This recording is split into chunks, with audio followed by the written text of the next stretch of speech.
A Bíblia Nossa de Cada Dia está começando agora e hoje nós vamos meditar no Salmo de número 18. E esse é um salmo que vem para trazer uma tônica totalmente diferente do que nós temos visto até aqui. Até aqui nós temos visto em muitos momentos Davi ir diante do Senhor, levando a sua causa, a sua tristeza, o seu abatimento, a sua sensação de derrota e depois adorando o Senhor. Mas este, como dizem as palavras miúdas aí da sua Bíblia, é um cântico em que ele cantou quando o Senhor o livrou das mãos de todos os seus inimigos. Então nós vamos ver aqui Davi dando graças e glórias ao Senhor. E eu sei que se você é daquelas pessoas que tem dificuldade para ler textos longos, você viu que esse salmo ele tem 50 versículos, de repente você ficou assustado. Mas se acalma, sim, a notícia ele é o quarto salmo mais longo de todo o saltério, né? Então ele está em quarta posição. Quem são os outros três? Você vai descobrir em breve. E esse salmo é do primeiro livro, porque se você acompanha o estudo de salmos desde o princípio, você sabe que o livro todo de salmos, os 150 salmos, eles foram, na verdade, separados em 5 livros. E dentro do primeiro livro, então, realmente, ele é o maior salmo. E eu espero que você seja muito edificado com ele. Se você também gosta de curiosidades, exatamente esse salmo que está relatado aqui, ele aparece lá em 2 Samuel capítulo 22, a partir do versículo 3, com algumas pequenas mudanças entre uma palavra e outra, ok? Vamos começar a leitura? Eu vou lendo e fazendo algumas observações conforme for oportuno.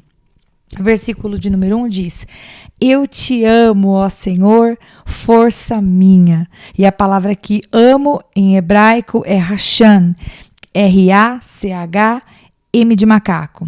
E significa a medida máxima do seu amor. Então aqui Davi está dizendo que amava a Deus com tudo que tinha, ok? Com todas as suas forças, de todo o seu coração. If no what I mean, se você entende o que eu quero dizer. Então eu te amo, ó Senhor, força minha. O Senhor é a minha rocha, minha fortaleza ou cidadela, dependendo da versão. E o meu libertador. O meu Deus é o meu rochedo, em quem me refugio. Ele é o meu escudo e o poder que me salva, a minha torre alta. Até aqui só um momento. Ele é o meu escudo e o meu poder, como aparece no versículo de número 2. Se você estiver lendo na revista atualizada, aparece a palavra força. Se você estiver lendo na King James, aparece chifre. E essa tradução literal, que significaria chifre, né? A gente vai dizer, Deus, o Senhor é o meu chifre. Fica um pouco estranho, mas o chifre, o sentido da palavra chifre é realmente dizer poder. Então Davi está aqui adorando o Senhor, dizendo que ele é todas essas coisas que nós lemos. Ele era aquele que estava à frente, por trás, por baixo, por diante, o seu esconderijo. Ele vai declarar que Deus realmente é aquele que o sustentou até aqui. Verso de número 3. Clamo ao Senhor, que é digno de louvor, e estou salvo dos meus inimigos. Só uma pausa. Conforme eu fui lendo todo esse salmo, me vinha vários louvores do Diante do Trono na cabeça e de outros grupos de louvores também que fizeram vários louvores que têm trechos deste salmo. Se você se recordar de algum dos louvores, escreve um trecho nos comentários, só para eu ver se eu não estou lembrando sozinha, ok? Continuando, verso 4. As cordas da morte me enredaram, as torrentes da destruição me surpreenderam. As cordas do Sheol me envolveram, os laços da morte me alcançaram. Ou seja, ele está se lembrando de tudo aquilo que ele passou. Mas, versículo 6, na minha aflição clamei ao Senhor, gritei por socorro ao meu Deus. Do seu templo ele ouviu a minha voz, meu grito chegou à sua presença aos seus ouvidos. Pausa aqui. Então, Davi mais uma vez vai dizer, sim, eu tive vários problemas, eu fui muito perseguido, mas eu não deixei de orar. E até mesmo naqueles momentos em que eu estava desesperado e a minha oração eram gritos, a minha oração não deixou de existir na presença de Deus. Não importava a luta que eu estivesse passando. E aí, o Senhor ouviu. E agora, a partir do verso 7, nós vamos ver Davi falando do poder de Deus e da maneira como o Senhor é grandioso e majestoso. E pode parecer uma linguagem para a gente até um pouco estranha, mas vem comigo. Veja como Davi, ele contempla a majestade de Deus, o seu poder e a sua soberania com propriedade. Vamos falar dessa maneira. Vem comigo. Verso 7. A terra tremeu e agitou-se. Virando a página da minha Bíblia, e os fundamentos dos montes se abalaram, estremeceram porque ele se irou. Verso 8, das suas narinas subiu fumaça, da sua boca saíram brasas vivas e fogo consumidor. Ok, essa descrição ela parece um tanto quanto forte, mas eu quero que você anote aí algumas referências, ok? A impressão que eu tenho, e pelo que eu li, né? Porque você sabe, eu não tenho apenas meditado no Salmo por mim, eu tenho lido alguns autores a respeito. Derek Kidner vai dizer que é como se Davi estivesse aqui trazendo para nós e para todos os seus leitores e para as pessoas que ouviam essa adoração, a memória do que Deus fez através de Moisés, quando estava falando com o povo lá atrás, lá no passado. Então, se você, por exemplo, vai acompanhar Êxodo 19, 18, olha o que diz lá. O monte Sinai estava coberto de fumaça, pois o Senhor tinha descido sobre ele no meio do fogo. Dele subia fumaça como de uma fornalha. Todo o monte tremia violentamente. Esse texto, ele descreve, e eu não sei se você consegue, assim como eu, porque eu estou olhando aqui para o texto, sentir o poder de Deus manifesto nas coisas reais. Uma coisa é eu pensar, nossa, Deus é todo poderoso. Outra coisa é você ver um monte fumegando e ele tremendo, isso estar diante dos seus olhos. Quando eu olho para esse texto, eu realmente tento imaginar isso acontecendo. Então, aqui quando a gente olha para os Salmos e a gente vê Davi dizendo que os montes se abalaram, se estremeceram porque ele se irou, das suas narinas subiu fumaça, da sua boca saíram brasas vivas, está falando mesmo de uma manifestação real e forte do poder de Deus. Essa parte aqui está falando de julgamento. E de qual julgamento? O julgamento do Senhor sobre os inimigos de Davi. Então, anotou aí Êxodo 19, 18? Espero que sim. A palavra narinas, na tradução, né, do hebraico, significaria órgão da ira, como se o Senhor tivesse realmente fechado os seus semblantes e as suas narinas tivessem liberado fumaça. Obviamente que não, né? Mas é uma maneira de expressar para nós e tentarmos imaginar o Senhor realmente se indignando com tudo aquilo que estava acontecendo. E lá em Deuteronômio, eu vou falar para você e depois você pode seguir, né, se você quiser. Lá em Deuteronômio 4, 24, fala a respeito desse fogo consumidor. O fogo consumidor tem a ver com o quê? Com o zelo de Deus, com a intolerância do Senhor frente ao pecado, frente à rebeldia, enfim. Acompanha lá Deuteronômio 4, 24, vai ser uma bênção. Então, anota aí essa referência. Agora, veja aqui, nesse texto que nós lemos, de Êxodo 19, fala que o Senhor tinha descido sobre o monte. E no verso 9 aqui do Salmo, nós vamos ver Davi falando, ele abriu os céus e desceu. E quando eu estava lendo, meus queridos, eu pintei aqui a minha Bíblia, porque eu me recordei de quando, cada vez que eu vejo levanta-te na Bíblia, eu fico imaginando Davi falando, Deus se levanta na minha causa, o Senhor se levanta diante dos meus inimigos. E aqui, Davi vai dizer, ele abriu os céus e desceu. E é maravilhoso imaginar que Deus faz isso por nós, que Ele se levanta diante das causas que para nós são impossíveis, as barreiras que são intransponíveis, e Ele faz realmente florescer no deserto e as águas se abrirem e os milagres aparecerem. Bom, voltando, verso 9. Ele abriu os céus e desceu, nuvens escuras estavam sob os seus pés, montou um querubim e voou deslizando sobre as asas do vento. Fez das trevas o seu esconderijo, das escuras nuvens cheias de água, o abrigo que o envolvia. Com o fulgor da sua presença, as nuvens se desfizeram em granizo e raios, quando dos céus trovejou o Senhor, e ressoou a voz do Altíssimo. Pausa por aqui. Acho que sim. Quero fazer algumas observações. Bom, no versículo de número 10 aparece a palavra querubim. E eu não sei se a palavra querubim para você faz sentido. Eu não sei o quanto você gosta de ler a Bíblia e anotar, enfim. Eu incentivo você. Caso você queira anotar aí algumas referências. Bom, o querubim era uma classe de anjos, vamos falar dessa maneira, relacionado com a preservação da santidade de Deus. Então a gente vai ver, por exemplo, Gênesis 3:24, que os querubins guardavam o caminho para a árvore da vida. Ou Êxodo 25, do versículo 18 até o 22, mostra que 2 querubins estavam em cima do propiciatório da arca. Ou, também, se você conhece um pouco sobre a história de Satanás que está relatada na Bíblia, Ezequiel 28, 14 a 16, fala que Satanás, que na época era Lúcifer, era um querubim da guarda, ungido. Então, aqui diz que o Senhor, que é o Todo-Poderoso, que está acima de toda a autoridade, ele montou um querubim. E quando eu fui olhar no estudo de Bíblia interlinear que eu tenho aqui, realmente a palavra é montar, Ele realmente cavalgou sobre. Então, ele desce, ele rasga os céus e vem em favor de Davi. E quando você vê no verso 13, a palavra Altíssimo, não sei se na sua Bíblia está com letra maiúscula, deveria, porque a palavra Altíssimo aqui é El Elyon, Tá falando do Deus Altíssimo, aquele que é soberano, não há ninguém sobre ele. É muito interessante estudar os nomes de Deus, os seus significados. Quem sabe a gente não faz isso um dia. Anota isso aí. Verso de número 14. Atirou suas flechas e dispersou meus inimigos. Com seus raios os derrotou. O fundo do mar apareceu e os fundamentos da terra foram expostos. Pela tua repreensão ao Senhor, com o forte sopro das tuas narinas. Das alturas estendeu a mão e me segurou.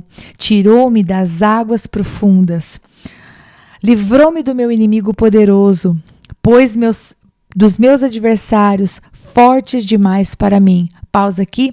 Mais uma vez, Davi rendendo ao Senhor toda a glória das vitórias, dizendo: o Senhor me tirou das muitas águas. Os inimigos, eles eram fortes demais para mim. Então, se eu venci, a glória não é minha. Se eu venci, a glória é toda dele. Verso 18. Eles me atacaram no dia da minha desgraça, mas o Senhor foi o meu amparo. Ele me deu total libertação. Livrou-me porque me quer bem. E aí, pausa aqui, do verso 20 até o verso 27, eu acho que eu posso dizer até o 27, Davi vai falar o quanto ele buscou fazer diante de Deus aquilo que estava certo. Pausa para um gole d'água, bebe água e você também, isso é muito importante para a saúde. Então, ele vai dizer assim, verso 20, o Senhor me tratou conforme a minha justiça, conforme a pureza das minhas mãos recompensou-me, pois segui os seus caminhos, os caminhos do Senhor, não agi como ímpio, afastando-me do meu Deus. Todas as suas ordenanças estão diante de mim. Não me desviei dos seus decretos. Tenho sido irrepreensível para com ele, guardei-me de praticar o mal. O Senhor me recompensou conforme a minha justiça, conforme a pureza das minhas mãos diante dos seus olhos. Ao fiel te revelas fiel, ao irrepreensível te revelas irrepreensível, ao puro te revelas puro, mas com o perverso reages à altura. Pausa aqui. Eu vou ler o último versículo 27, mas somente fazendo uma observação. Esse reages à altura significa que Deus ele é inflexível. Será que Davi não pecava de jeito nenhum? Claro que não, meus queridos? Claro que não. Com certeza, Davi, um homem como eu e você, sujeito aos mesmos pecados, tinha que lutar todos os dias para fazer boas decisões.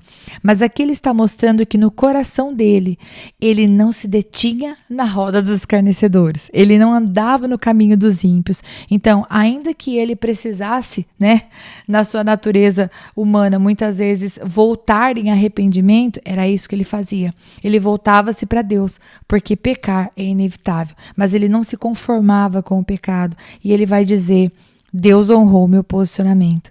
Verso 27, salvas os que são humildes, mas humilhas os de olhos altivos. Verso 28, tu, Senhor, mantens acesa a minha lâmpada, o meu Deus transforma em luz as minhas trevas. Aleluia, não há trevas que nós estejamos passando, que o Senhor não pode transformar em luz. Verso 29, com o teu auxílio posso atacar uma tropa, com o meu Deus Posso saltar muralhas. Não, na NVI é transpor muralhas, mas é que eu lembrei do louvor. Este é o Deus cujo caminho é perfeito. A palavra do Senhor é comprovadamente genuína. Ele é o escudo para todos os que nele se refugiam. Pois quem é Deus além do Senhor? E quem é rocha senão o nosso Deus? Aleluia, ninguém. Ele é o Deus que me reveste de força e torna perfeito o meu caminho. Torna os meus pés ágeis como os da corça. Sustenta-me firme nas alturas. Ele treina as minhas mãos para a batalha e os meus braços para vergar um arco de bronze. Ou seja, é Deus realmente quem capacita para que Davi pudesse operar qualquer instrumento, assim como eu e você. Eu e você, nós podemos pedir ao Senhor, Pai, adestra as minhas mãos para a batalha. E a batalha pode ser não uma luta, né, gente? Espero que não seja uma luta física. É uma brincadeira. A batalha pode ser entregar um trabalho no prazo. A batalha pode ser ter uma conversa séria com alguém. Deus sabe qual é a batalha diária que nós temos que enfrentar. O Senhor, Ele adestra as nossas mãos. O Senhor, Ele coloca nos nossos lábios as palavras que nós precisamos falar. O Senhor, Ele troca os nossos pensamentos. Quando você estiver sentindo pensamentos de derrota, de incapacidade, que você não vai conseguir fazer, não vai conseguir transpor, fale com o Senhor. Pai, o Senhor adestrava as mãos de Davi para a batalha. Adestra os meus pensamentos para essa batalha, meu Pai.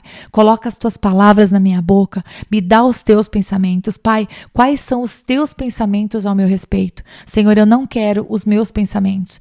E outra, meus queridos, se você de repente veio de uma família que infelizmente foi muito severa com você e cobrava de você altos padrões de excelência nas coisas, talvez você seja uma pessoa muito exigente com você.